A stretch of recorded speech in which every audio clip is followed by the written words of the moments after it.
우리는 복음으로 시작해서 복음으로 살고 복음으로 끝내야 됩니다.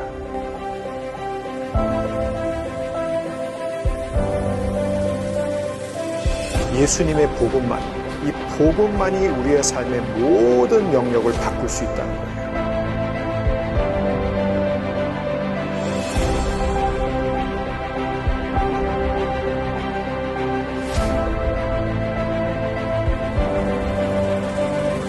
The gospel changes everything.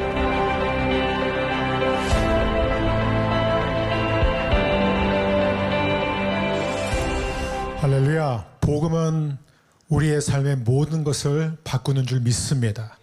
우리 옆에 있는 분한테 한 번 하고만 복음은 모든 것을 바꿉니다. 한번 이렇게 축복해 주세요. 복음은 모든 것을 바꿉니다. 아멘. 지난주에 많은 성도님들이 예배 후에 우리 정호성 목사님, 김신혜 사모님, 사랑하는 아버님 천국 가시는 길을 함께 해주셨습니다. 그래서 장례식장을 가득 메워주시고 위로해 주시고 함께 예배해 주신 우리 모든 성도님들께 우리 정 목사님이 너무 감사하다고 이렇게 오늘 떡을 또 준비했습니다. 그래서 오늘 나가실 때 꼭 떡을 받으셔서 또 함께 교제 나누셨으면 좋겠습니다. 이제 오늘 우리가 복음은 모든 것을 바꿉니다. 이 시리즈의 6번째 말씀, 우리 함께 고린도전서 13장 1절에서 3절 말씀, 여러분 잘 아는 말씀이죠. 그래서 3부 예배 때는 우리 그냥 같이 읽으면 좋을 것 같습니다. 고린도전서 13장 1절에서 3절 우리 함께 읽겠습니다. 내가 사람의 방언과 천사의 말을 할지라도 사랑이 없으면 소리나는 구리와 울리는 꽹과리가 되고, 내가 예언하는 능력이 있어 모든 비밀과 모든 지식을 알고 또 산을 옮길 만한 모든 믿음이 있을지라도 사랑이 없으면 내가 아무것도 아니요. 내가 내게 있는 모든 것으로 구제하고 또 내 몸을 불사르게 내줄지라도 사랑이 없으면 내게 아무 유익이 없느니라. 아멘. 기도하겠습니다. 어린 아이가 들어도 쉽게 이해할 수 있는 복음을 주셔서 감사합니다. 하지만 각식이 가장 뛰어난 사람도 결코 이해할 수 없는 복음을 주셔서 감사합니다. 오늘 우리의 눈을 열어주시고 마음을 열어주셔서 복음이 우리 심령 가운데 스며들게 하여 주옵소서. 다시 복음 속에 나타난 하나님의 놀라운 헤아릴 수 없는 사랑을 새로 먹게 하여 주옵소서. 예수님의 이름으로 기도합니다. 아멘. 여러분 선물 하신 적도 있고 선물을 받은 적도 있을 거예요. 아마 여러분들 가운데 사랑의 5가지 언어에 의하면은 그 사랑의 주 언어가 선물인 분들도 있을 줄 모르겠습니다. 근데 여러분 이 선물하면은 중요한 게 뭘까요? 제 아들이 한 4, 5살 때 아빠 생일 선물로 여행용 파우치 세트를 준비했어요. 물론 제 아들이 사지 않았어요. 돈도 없고 돈을 벌 능력도 없기 때문에 엄마랑 같이 가서 자기가 고른 거죠. 그래서 아빠가 비행기를 자주 타니까 아빠 비행기 탈 때 쓸 수 있는 이 파우치 세트를 선물했어요. 그래서 제가 그때 너무 감동받아서 그걸 지금까지 지금 10년째 너무 애지중지하면서 잘 쓰고 있습니다. 그런데 이제 마지막 제 생일날 8월 달에 제 아들이 저한테 준 선물 10년이 지났는데 좀 놀랐어요. 믹스커피 작은 거 20개가 들어간 작은 믹스커피 이 박스랑 설교 노트하라고 그 편의점에서 파는 공책 하나랑 그 다음에 어깨다 붙이는 파스 2개. 좀 당황했어요. 아니 이 녀석이 보통 이거보다는 잘하는데 왜 이런 걸 샀을까? 좀 이렇게 내색을 안 하려고 했지만 좀 티가 났나 봐요. 그런데 나중에 알고 보니까 그날 아침에 이 녀석이 좀 저한테 야단 맞는 일이 있었어요. 그게 뭐냐면 전날에 친구 집에 가서 잤는데 친구 집에다 자기 지갑을 놓고 온 거예요. 근데 이제 아빠 선물을 사야 되는데 지갑이 없잖아요. 그러니까 이제 그 얘기는 할 수 없고 자기가 미리 준비했어야 되는데 미리 준비는 또 안 했고, 그러니까 자기 나름대로 계획을 세웠던 거죠. 친구 집에 가서 잔 다음에 그 다음날 가서 백화점에 가서 아빠 선물을 산다 이렇게 계획을 세웠는데 지갑을 놓고 온 거예요. 그러니까 이제 난리를 치는 거예요. 자기 당장 친구 집에 가서 지갑을 가져와야 된다. 그래서 제가 그랬어요. 너 지금 그렇게 할 수 있는 상황이 아니다. 시간이 안 된다. 그리고 친구 집에 지갑이 있으면 안전하니까 걱정하지 말아라. 이따 저녁 때 가도 된다. 안 된대요. 지금 가야 된다고 계속 그래서 제가 좀 야단쳤어요. 그만하라고. 근데 이제 알고 보니까 아빠 선물을 사고 싶었는데 말은 못하고, 그래서 자기 주머니에 있는 돈으로 살 수 있는 걸 편의점 가서 산 거죠. 예. 그 사정을 알게 되니까 또 감동이 좀 되더라고요. 그래서 제가 미리 사, 다음부터는 그 얘기를 했죠. 미리 사라고. 제가 어렸을 때, 제가 다시 여쭤봤어요. 제가 정확히 5살 때라고 그래요. 5살 때 제가 어머니 생신 선물로 뭐를 사드렸냐면 시장에 가서 콩나물하고 동전 들어가는 지갑을 사드렸어요. 근데 저희 어머니가 그때 굉장히 감동을 받으셨나 봐요. 왜냐하면 수년 동안 계속 그 얘기를 하세요. 야, 네가 5살 때 너 엄마 뭐 사줬는지 아니? 콩나물하고 동전 들어간. 근데 제가 그거를 왜 사드렸겠어요? 어머니랑 시장을 가면 어머니가 자주 사시는 게 콩나물이었고, 그리고 항상 이 동전을 지갑에서 꺼내서 그거를 이제 내시는 걸 봤기 때문에, 아, 우리 어머니가 콩나물 좋아하시는구나. 그리고 제가 동전을 드릴 수는 없으니까 지갑을 샀던 거예요. 근데 저희 어머니는 그게 너무 기특했던 거예요.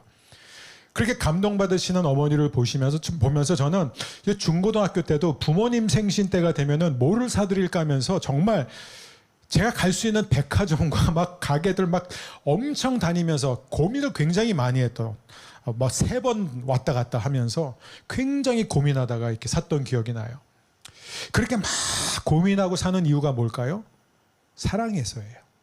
의무감으로 하는 선물이 아니라 정말 사랑하고 존경해서 좋은 선물을 하고 싶은 거예요. 그러니까 고민을 하게 되는 거죠. 그래서 그런 선물은 드리는 사람, 선물을 하는 사람에게도 감동이 있지만 선물을 받는 사람에게도 감동이 있습니다. 근데 똑같은 선물이라고 해도 이 감사로 사랑하는 마음으로 하지 않는 선물은요, 그 선물이 아무리 좋은 거라 할지라도, 물론 사랑의 언어가 선물이라면 어쩔 수 없겠지만, 그런데 그런 선물에는 별로 감동이 있지가 않죠. 그런데 우리는 하나님을 좀 다르게 생각하는 것 같아요. 하나님은 우리가 어떤 마음으로 하든 일단 선물을 하면 하나님이 다 좋아하실 거고 다 받아주실 거라고 생각해요. 그래서 예배 자리에 나왔어도, 우리가 다 예배 자리에 나와 있잖아요. 그리고 예배 자리에 못 나오신 분들은 또 우리가 온라인으로 함께 예배를 드리잖아요.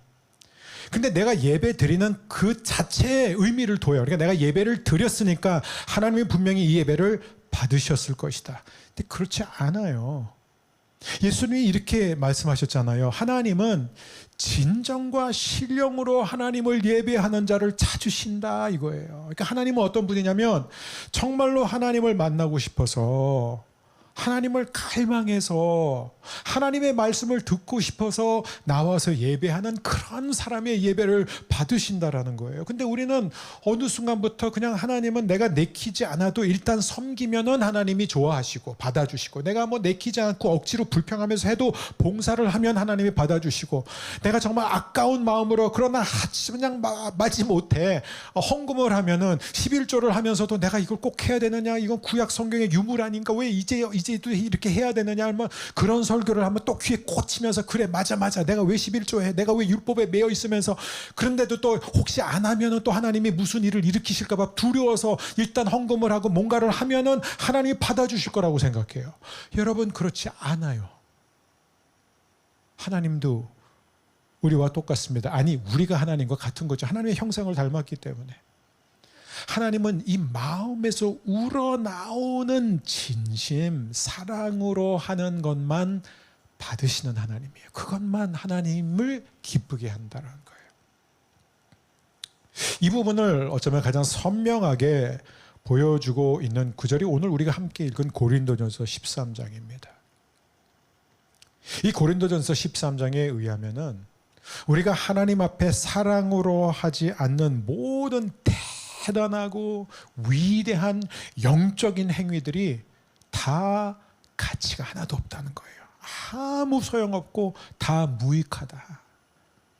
여러분, 우리는 보통 고린도전서 13장 하면은, 제가 사실 어저께 굉장히 힘든 하루를 보냈어요. 왜냐하면 고린도전서 13장을 묵상을 하면서 너무너무 그 말씀이 너무 풍성해서 이거를 시리즈로 해야 될 것 같은데, 이게 갑자기 새로운 시리즈로 이 시리즈를 마무리하고 시작해야 되는데 그 유혹이 너무 컸어요. 그때 이제 저의 영적 아버지셨던 우리 고요 하영조 목사님이 하셨던 말씀이 생각이 나요.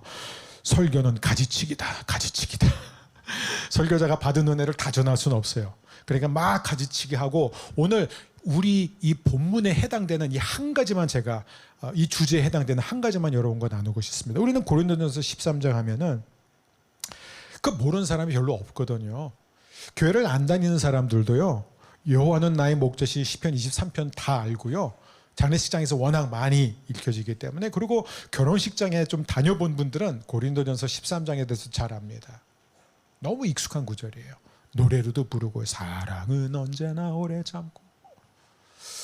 그런데 우리가 잘 아는 이 성경을 과연 잘 알고 있는가? 우리가 익숙하고 외울 수 있는 이 성경이 과연 잘 알고 있는가?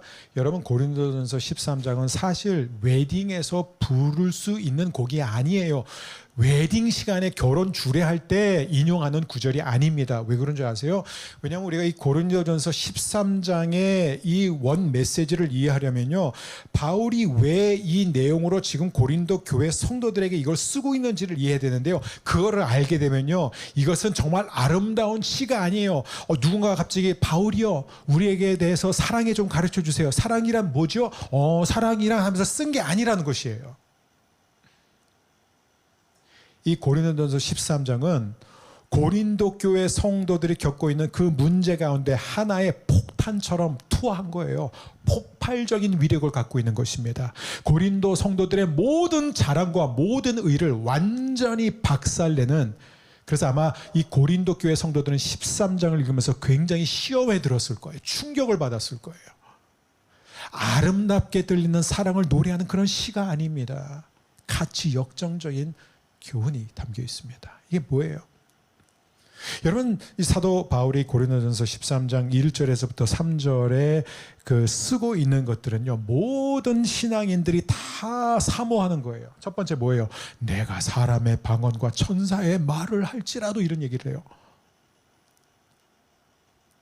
여러분, 이 사람의 이 방언이라는 것은, 이건 그냥 우리가 생각하는 그런 방언이 아니라, 당시 이 고린도 사람들이 가장 큰 덕목으로 생각했던 달변이에요. 이 말을 너무 잘하는 거예요. 가르치는 걸 너무 잘하는 거예요. 수사학적 기법이 대단해요. 그래서 말을 하면 연설을 막 사람들을 감동시키고 설득시키는 그런 능력입니다. 달변입니다. 달변가예요. 천사의 말은 심지어 천사들이 하는 말, 우리가 기독교에서 말하는 방언이에요. 방언. 이 두 가지를 다 할 수 있으면요, 이미 우리는 상위권 안에 들어가는 거예요. 근데 그걸로 끝나지 않아요. 그 다음에 뭐라고 말하죠? 모든 비밀과 모든 지식을 안다. 이건 분명히 최상위권 1% 안에 들어가지 않을까요? 모든 비밀을 다 알고 모든 지식을 다 알아요. 성경에 대해서 모르는 게 없어요. 모든 심오한 교리까지 지금 다 통달하고 있어요. 그래서 누구에게든지 가르칠 수 있어요. 기독교 변증아, 내게 뭐든지 물어봐. 내가 완벽하게 대답해 줄게. 민수기에서도 물어봐. 레위기에서도 물어봐. 나 다 외우고 있거든. 그런 수준이라는 것이죠. 그래도 뭐예요? 그것으로도 아무 의미가 없다는 거예요. 그 다음엔 뭐예요? 산을 옮길 만한 믿음이 있을지라도. 와우. 제가 알기로는 실제로 산을 믿음으로 옮긴 사람 저는 없는 걸로 알고 있어요. 제가 알기로 누가 있는지는 모르겠지만, 근데 아마 문자적으로 해석하기보다는 산을 옮길 만한 믿음이라는 것은 뭐냐면 정말 기적을 만들어내는 믿음이에요. 불가능한 것을 가능케 만드는 그런 엄청난 믿음의 소유자라 할지라도, 그럼 이거는 거의 0.001%? 그 다음에 마지막이 뭐예요? 내게 있는 모든 것으로 구제하고 내 몸을 불사르게 내어준다고 해도, 이건요, 인간이 할 수 없는 순종입니다. 이거는 100%의 순종이 아니라 그 이상의 순종이에요. 그냥 내 재산의 일부를 누구한테 주는 것도 아니고 반을 주는 것도 아니고 90%를 주는 것도 아니고 100%를 집도 다 팔고 모든 걸 다 팔아서 아예 그냥 길거리에 나가서 노숙자들과 함께 사는 것. 그것도 모자라서 그것 이상으로 더 하고 싶은데 더 안 되니까 자기 몸을 불사른다는 이런 표현. 여러분 상상해 보세요. 상상해 보세요. 물론 그런 일이 없어야 되겠지만 헌금함을 돌리고 있는데 누군가가 막 하나님께 뭔가 바치고 싶은데 바칠 수가 없어요. 돈이 없어요. 그래서 막 너무 안타까우면 자기 몸에 불을 지른다고 미친 사람이죠. 근데 거의 지금 그런 이미지예요. 그러니까는 광적인 거예요. 정말 너무너무 하나님께 모든 걸 다 바치고 싶은데 그게 없으니까 자기 몸까지 불사른다. 이런 표현이에요. 근데 이렇게 우리가 대단하다고 생각하는 이 모든 영적인 자질, 탁월한 은사들을 다 갖고 있고 남들에게 없는 성경적인 지식과 모든 비밀을 다 알고 있는 사람이라 할지라도 정말 누구도 범접할 수 없는 믿음, 와, 저 사람은 정말 대단한 믿음을 가지고 있어. 저 사람은 믿기만 하면 다 된다고 말하는 사람이고 실제로 믿음대로 되더라. 이런 사람이라 할지라도, 그리고 누구보다도 순종을 잘하고 누구보다도 자기 희생과 헌신을 잘하는 사람일지라도 사랑으로 하지 않는 것은 하나님 앞에 다 무용지물이라는 거예요. 하나님의 마음을 움직일 수가 없다는 거예요. 하나님에게 어떤 감동도 주지 못한다는 것입니다. 아니, 오히려 여러분 혹시 요거랑 좀 비슷한 사람들 겪어보신 분들 아시겠죠? 더 위험해요. 이런 사람들이 얼마나 무서운지 모릅니다. 근데 사도 바울에 의하면요, 이런 사람들은요, 고린도 교회 성도들 가운데 그런 사람들이 많았거든요. 뭐라고 말하냐면 너희들은 영적으로 어린 아이다라고 말할 뿐만 아니라 너희들은 육신에 속한 사람이다. 이게 무슨 얘기냐면 너희들은 그리스도인도 아니다, 이렇게 말하고 있어요. 여러분, 우리 주위에 그런 사람들 많아요. 한국 교회 많아요. 여러분, 저도 어렸을 때요, 막 그 대단한 부흥 강사들, 제 어렸을 때 꿈이 뭔지 아세요? 제가 물론 초등학교 3학년 때 목회자로 헌신을 했지만 사실 내심 제 마음에 갖고 있었던 꿈은 그냥 부흥 강사였어요. 제가 대학 다닐 때까지도 맨날 부흥 강사가 꿈이었어요. 왜요? 부흥 강사 딱 올라가지고 그냥 손만 드는데 다 쓰러져요. 그냥 설교를 시작하면 사람들이 다 바닥에 쓰러져서 막 울기 시작하고 다 회개하고, 그냥 저 멀리서 제 눈만 마주쳐도 막 귀신이 떠나가고, 막 제가 그걸 꿈꾸면서 얼마나 기도했는지 몰라요. 제가 이 방언을 말하기 위해서 어머니 방언을 다 녹화해가지고 그 침대 밑에다 놔가지고 1시간, 2시간짜리 녹화해가지고 그걸 방에 가져가서 다 외웠어요. 그 외운 거 지금도 할 수 있어요. 얼마나 잘 외웠냐면. 근데 이 방언 통변은 그게 안 되더라고요. 그렇게 갑자기 안 되더라고요. 그러니까 이 멋있는 거, 우리가 신앙인들이 갖고, 야, 이거 한번 해봤으면 좋겠다. 나도 저렇게 했으면 좋겠다. 엘리트가 될 수 있겠다. 이런 것들이요, 여러분, 신앙이 없는 사람도 할 수 있어요. 실제로 이 바울 시대 때 여러분, 타 종교에서도요, 방언들이 되게 많았어요. 여러분, 방언은 기독교에만 있는 게 아니에요. 자, 저는 절대로 이 은사들이 무가치하다는 게 아니에요. 굉장히 가치가 있습니다. 우리가 사모해야 돼요. 귀한 선물이에요. 교회에 덕을 세우고 교회를 하나가 되게 하는데 귀한 도구가 될 수 있는 것들입니다. 하지만 사랑이 없는 상태에서 하는 이 모든 것들은 다 헛것이다. 헛것이다. 예수를 믿지 않아도, 복음을 몰라도 얼마든지 이런 일들은 가능하다라는 것이에요. 사랑하는 여러분, 이 점을 놓쳐서는 안 됩니다. 우리가 세상의 모든 좋은 신령한 영적 은사들을 다 가지고 있고 탁월한 믿음을 가지고 있고 완벽한 순종을 하고 완벽한 희생을 보일 수 있는 사람이라 할지라도, 그리고 정말 마틴 루터처럼 하루에 무조건 4시간, 5시간씩 기도하는 그런 삶을 살고 있다 할지라도, 이 모든 것이 하나님을 향한 깊은 갈망, 열망, 이 사랑에서 우러나오는 마음으로 하지 않는 모든 것은 다 하나님의 마음을 움직이지 못합니다. 절대로 마음을 움직이지 못해요. 그렇다면 요점은 무엇이냐? 하나님에 대한 진정한 사랑을 우리의 가슴에서 불일 듯하게 하는 것은 소위 우리가 말하는 영적인 은사, 더 많은 성경 지식, 깊은 기도, 큰 믿음과 과감한 순종과 희생 이상의 무언가, 다른 무언가, 전혀 새로운 어떤 것이 우리에게 필요하다는 거예요. 그리고 바로 거기에 우리에게 들어오는 것이 복음입니다. 복음이에요. 그래서 기쁜 소식이라는 것이에요. 이 복음, 여러분 이 복음을 사도 바울이 어떻게 표현하냐면 로마서 1장 16절에 보면은 복음은 구원을 주시는 하나님의 능력이다 이렇게 표현해요. 구원을 주시는 하나님의 능력이다. 여러분 바울이 구원을 주시는 하나님의 능력이라고 표현하는 또 다른 한 가지가 있어요. 뭘까요? 바울이 능력이라고 하나님의 능력이라고 표현하는 게 딱 두 가지인데 하나는 복음이고 또 하나는 제가 힌트를 드릴게요. 누구실까요? 예수 그리스도. 예. 그래서 바울에게 있어서 하나님의 능력은 무엇이에요? 복음과 예수 그리스도. 왜냐하면 복음이 예수 그리스도예요. 여러분 우리에게 기쁜 소식이 무엇이에요? 하나님이 세상을 이처럼 사랑하사 독생자를 주셨으니 그러면 하나님이 이처럼 사랑한 이 세상이 뭐예요? 그 세상이 어떤 세상이에요? 죄로 인해 죽은 사람들을 말하고 있어요. 하나님과 원수가 된 사람들을 말하고 있어요. 하나님께 반역을 해서 죄로 인해서 그 관계가 파괴되어서 지금 쫓겨나서 다가올 진노를 기다리고 있는 원수된 사람들, 그 사람들을 하나님이 사랑하셨다는 거예요. 얼마나 사랑하냐면 이처럼 얼마나 아들, 독생자를 내어 주실 만큼 사랑하셨다. 그러니까 그 예수님이 이 땅에 오신 것, 예수님의 죽으심, 예수님의 부활이 바로 하나님의 복음이에요. 그것이 바로 우리에게 구원을 주시는 하나님의 능력인 줄 믿습니다. 제가 어저께 유튜브를 봤는데 제가 준비를 할까 하다가 그냥 준비는 안 했지만 브리튼스 갓 탤런트인가 어디선가 그런 탤런트 쇼 있잖아요. 한 10살 흑인 소년이 나와서 예수의 이름을 찬양하는 찬양을 부르는데 심사위원들이요 다 눈물바다가 돼요. 왜 그런 줄 아세요? 처음에는 막 웃어요. 왜 저런 걸 부르냐 그런 표정으로. 근데 이걸 듣다 보니까 막 자기도 모르게 막 감동이 오는 거예요. 왜 그런 줄 아세요? 예수님의 이름의 능력이 있기 때문이에요. 예수님의 이름의 능력이 있습니다. 여러분이 가가지고 야 이 귀신아 나가! 나 너 싫어! 너 미워! 해보세요. 안 돼요.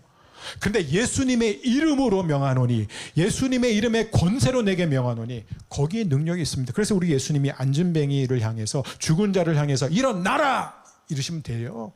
다른 거 필요 없어요. 왜요? 예수님 자신에게 권위가 있었기 때문이에요. 그게 복음이에요. 그래서 우리가 복음을 들을 때 우리가 그 복음 앞에서 아멘하고 그 복음이 우리의 삶에 들어오면은 그때 우리는 구원을 주시는 하나님의 능력을 경험합니다. 집에 가셔서 고린도후서 3장 4장을 읽어보세요. 사도 바울이 뭐라고 해요? 우리가 그리스도의 얼굴, 그 얼굴의 광채, 그게 뭐냐면 복음이에요. 그리스도를 통해서 우리가 그리스도를 바라볼 때 그분을 통해서 우리를 향한 하나님의 사랑을 우리가 받아들일 때 우리는 영광에서 영광에 이르게 된다. 우리의 삶이 진정 하나님이 원하시는 삶으로 변하게 되어 있다 라고 사도 바울은 우리에게 거듭 가르치고 있습니다. 저는 우리 허브의 모든 성도님들의 날마다 구원을 주시는 하나님의 능력을 경험하게 되길 주의 이름으로 축복합니다. 이게 바로 복음이에요. 복음의 능력입니다. 사랑하는 여러분, 종교는요 우리가 무엇을 해야 되는지를 얼마든지 가르쳐 줄 수 있어요. 우리가 어떻게 살아야지 하나님을 기쁘시게 할 수 있는지도 다 가르칠 건 종교예요. 저는 제가 목회자들의 설교를 많이 듣습니다. 왜냐하면 저도 제 설교를 객관적으로 자꾸 보기 위해서 좀 이렇게 좀 발전할 부분들을 또 발전시키고 고칠 부분을 고치고. 근데 제 아내는 제 설교가 제일 좋대요. 땡큐. 근데 계속 봐요. 제가 정말 좋아하는 목사님들인데 제가 요즘에 이제 목사님 설교들 이렇게 쭉 어저께도 한 3편의 설교를 들었습니다. 근데 너무 좋아요. 좋으니까 사람들이 많이 듣고 저도 이렇게 막 배울 것도 많고 들을 것도 많은데 근데 너무 한 가지 아쉬운 게 뭐냐면은 지금 한 달 넘게 같은 목사님들의 설교를 계속 듣고 있는데 복음 얘기는 한 번도 안 해요. 예수님 얘기도 없고 십자가 얘기도 없고 그냥 계속해서 우리가 어떻게 하면 하나님이 원하시는 삶을 살 수 있는가, 우리가 어떻게 하면 더 기도할 수 있는가, 어떻게 하면 더 믿음이 자라날 수 있는가, 어떻게 하면 언어의 절제를 할 수 있는가, 어떻게 하면 우리가 더 세상의 빛과 소금이 될 수 있는가. 정말 다 감동적인 얘기예요. 숭응이 되는 말씀이에요. 그리고 찔리는 말씀들이에요. 근데 복음이 빠져 있다는 거예요. 저는 점점 복음이 빠져가는 한국 교회 현실과 이 강단의 현실을 자꾸 보게 됩니다. 왜 자꾸 이렇게 복음이 빠져나갈까? 종교는 우리에게 가르쳐요. 내 마음을 다하고 내 목숨을 다하고 내 힘을 다해 하나님을 사랑하여라. 그럼 모두가 다 아멘 하죠.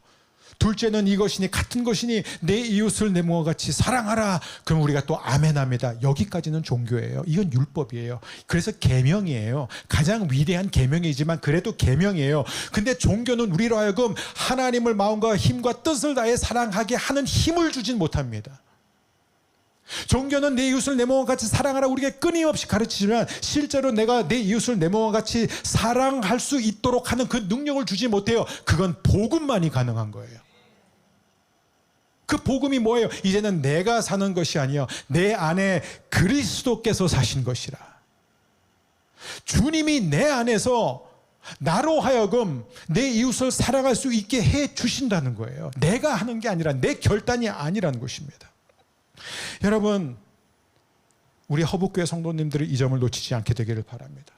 복음은 외형적인 순종을 원하는 게 아닙니다. 복음은 외형적인 순종을 만들어내는 게 아니라 완전히 새로운 차원의 순종, 전혀 새로운 종류의 순종을 만들어내. 그게 뭐예요? 하나님을 향한 깊은 갈망, 하나님을 향한 깊은 감사에서 우러나오는 순종. 이런 순종이 바로 하나님의 마음을 움직이고 하나님을 감동하게 하고 하나님 앞에 가치 있는 순종인 줄 믿습니다.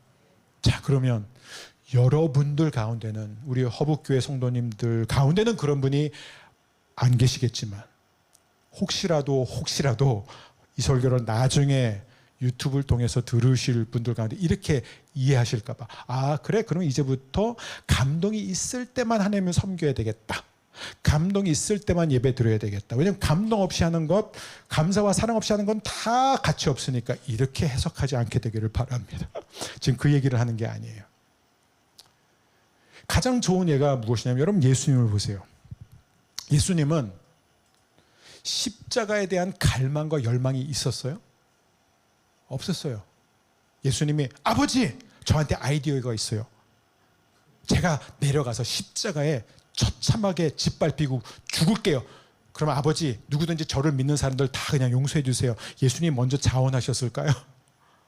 그리고 여러분, 예수님이 이 땅에 오셔서 십자가를 막 노래 부르면서 꿈꾸면서 사셨어요? 아니에요. 예수님은 죽을 날을 계속 두려워하시면서 사셨어요. 그래서 성경에 보면은 굳은 결심을 했다라는 게 이 원어에서, 그러니까 너무 하기 싫은데 굳은 결심을 하셨어요. 그리고 전날 밤에는요, 예수님이 겟세마네 이 동산에서 뭐라고 기도하셨어요?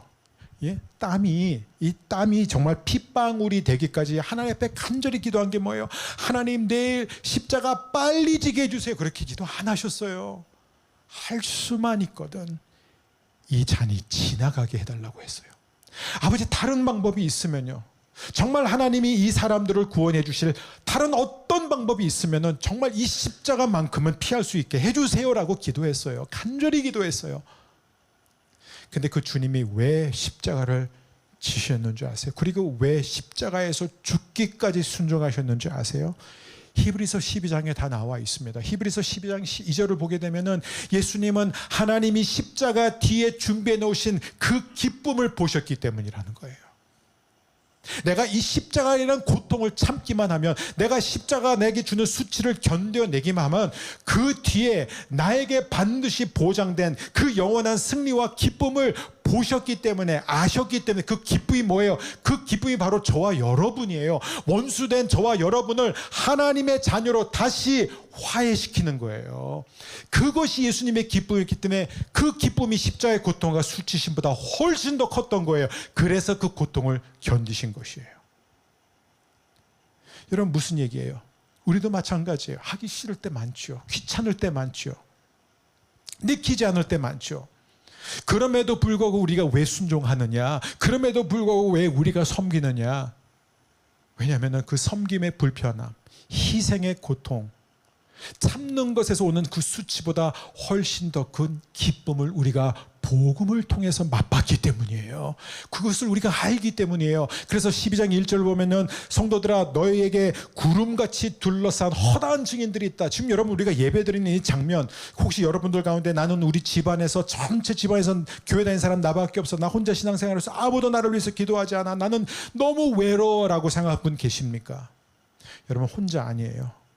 지금 여러분, 저희는 다 큰 경기장 안에 믿음의 사람들이요, 그 경기장을 가득 메워서 지금 둘러 앉아가지고 지금 우리를 향해서 응원을 하고 있습니다. 얼마나 우리를 위해서 열심히 기도하고 응원하는지 몰라요. 그래서 사도 바울이 말합니다. 절대로 속도를 늦추지 말라. 절대로 포기하지 말라. 절대로 주저앉지 말라. 이 믿음의 경주를 인내로서 끝까지 완주하자. 할렐루야. 이것이 바로 복음입니다. 사랑하는 여러분, 복음만이 우리의 마음으로부터 정말 깊은 데서 우러나오는 사랑과 갈망에서 가능한 흘러나오는 순종을 만들어 줍니다. 이게 하나님이 원하시는 순종입니다. 이 순종은 우리가 날마다 복음에 젖어들어야만 가능한 순종이에요. 날마다 복음에 젖어들어야 됩니다. 그래서 마틴 루터가 했던 얘기가 뭐예요? 마틴 루터가 어떻게 하루에 3-4시간씩 그렇게 매일 기도했을까? 간단합니다. 마틴 루터는 너무나 많은 공격을 받았어요. 실제로 자신의 목숨은 늘 위태로웠습니다. 언제 죽을지 모르는 상황에 살았습니다. 그런데 그가 날마다 하나님 앞에 3시간, 4시간 기도할 수 있었던 이유는 하나예요. 그가 말하기를 그리스도인은 매일 새롭게 시작하는 사람들이다. 그러면서 그가 한 말이 뭐냐면 자신은 매일 하나님의 사랑을 새롭게 받아들이지 않으면 살 수 없다는 것이에요.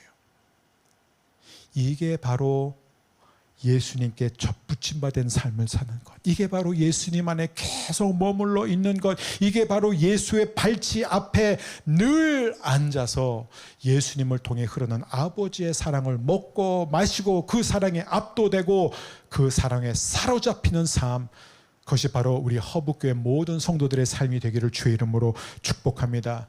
여러분, 우리의 현실은 무엇입니까? 한국 교회도 회개해야 되는 게 그거예요. 복음이 너무나 자주 빠져버려 있습니다. 그래서 자꾸 외적인 변화를 모색합니다. 더 많은 은혜를 받으세요. 여러분, 더 신령한 은사를 사모하세요. 성경을 더 열심히 읽으세요. 기도의 삶을 회복하십시오. 기도를 뜨겁게 하십시오. 교리를 배워서 자신의 신앙 체계를 강화시키십시오. 새로운 은혜를 받아야 됩니다. 새로운 진리를 깨달아야 됩니다. 그리고 여러분, 결정적인 것은 우리가 예수님의 지상 명령을 행하지 않고 있기 때문에 그럽니다. 우리는 먼저 하나님의 나라와 그 일을 먼저 구해야 됩니다. 그래서 여러분의 삶의 모든 문제는요, 일단 여러분이 지상 명령에 순종하고 여러분이 복음 전도와 선교에 헌신하면은 이 모든 문제는 다 해결이 될 줄 믿습니다. 이렇게 가르쳐요. 그래서 열심히 기도하고 열심히 말씀 읽고 예배 드리려고 그러고 막 새벽 기도 나가고 철야 기도 나가면 된다고 그러지만 여러분, 이 모든 것이 사랑이 없이 된다면은 그것은 계속해서 피상적인 변화만 쌓아갈 뿐이에요. 우리를 종교인으로 만든 거예요. 우리를 바리새인들, 율법 학자들로 만드는 것입니다.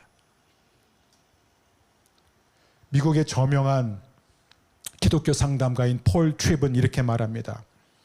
오늘날 대부분의 교회들의 신앙 성장 전략은, 물론 여기 한국 교회가 들어갑니다, 대부분이 다 외부 장식을 붙이는 기법에 불과하다. 그러니까 계속 죽어가는 나무에다가 장미를 갖다 붙이는 거랑 똑같다는 거예요. 장식을 계속 갖다 붙여요. 그래서 폴 트립은 말합니다. 성경을 더 읽으세요. 말씀을 더 가까이 하세요. 죄에 대해서 더 진지하게 회개하세요. 더 헌신하십시오. 더 뜨겁게 믿으세요. 더 헌금하세요. 당신의 삶에서 규율을 더 강화하세요. 서로 책임을 물을 파트너를 구하세요. 소그룹에 참여하세요. 교회 봉사와 지역사회에 더 적극적으로 참여하세요. 여러분, 이런 영적 훈련들은요, 분명히 가치가 있어요. 교회가 당연히 해야 되는 것들입니다. 하지만 여기서 폴 트립이 강조하고자 하는 것은 뭐냐면, 이런 것들은 결코 우리의 마음에 유기적인 변화를 일으킬 수가 없다는 거예요. 아무리 외형적인 것을 노력하고 또 노력해도요, 정작 우리가 복음 안에서 가장 중요한 계명, 즉 마음과 뜻과 힘을 다해 하나님을 사랑하고 내 이웃을 내 몸과 같이 살아가는 그 사랑의 능력을 여기서 가져올 수 없다는 것입니다. 그것은 오히려 우리 안에 있었던 사랑을 분노와 원망과 피곤함으로 바꿀 뿐이죠. 사랑하는 우리 성도 여러분, 여러분 가운데 혹시 삶에 지금 문제가 있습니까? 내가 지금 하나님 앞에 잘못된 마음을 갖고 살고 있습니다. 내가 있어야 할 자리에 있지 않습니까? 내가 하나님의 방법으로 지금 내 앞에 있는 문제를 해결하지 못하고 있습니까? 낙심이 되어 있습니까? 절망하고 있습니까? 외롭습니까? 우울합니까? 죄에 패배하는 삶을 살고 있다고 생각합니까? 여러분, 그 해결책은 하나예요. 복음이에요. 내가 예수를 위해서 더 바쁘게 지내면 되겠다? 아니에요. 그냥 단순하게 내가 성경을 더 읽으면 돼.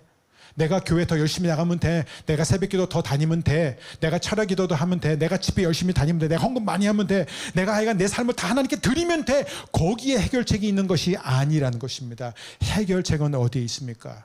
예수님의 발치에 앉아 예수님으로부터 오는 하나님 아버지의 사랑을 들이마시는 것이에요. 그 복음이 우리의 삶에 들어오고 우리의 삶을 압도할 때, 그것도 매일 내가 지금 복음의 능력으로 채워져 있는 줄 어떻게 할 수 있느냐? 간단합니다. 돈과 커리어와 가족과 건강과 명성과 삶에 내가 중요시했던 모든 것보다 하나님을 더 많이 갈망하게 될 때, 하나님을 더 사랑하게 될 때, 그때 우리는 진심으로 주 예수보다도 귀한 것은 없네라고 고백할 수 있게 되는 줄 믿습니다. 사랑 우리 허북교회 성도 여러분, 기억하십시오. 사랑에서 비롯되지 않은 순종은 하나님께도 고욕이고 우리한테도 고통이에요. 그런데 복음은 그 고욕을 기쁨으로 바꿔줍니다.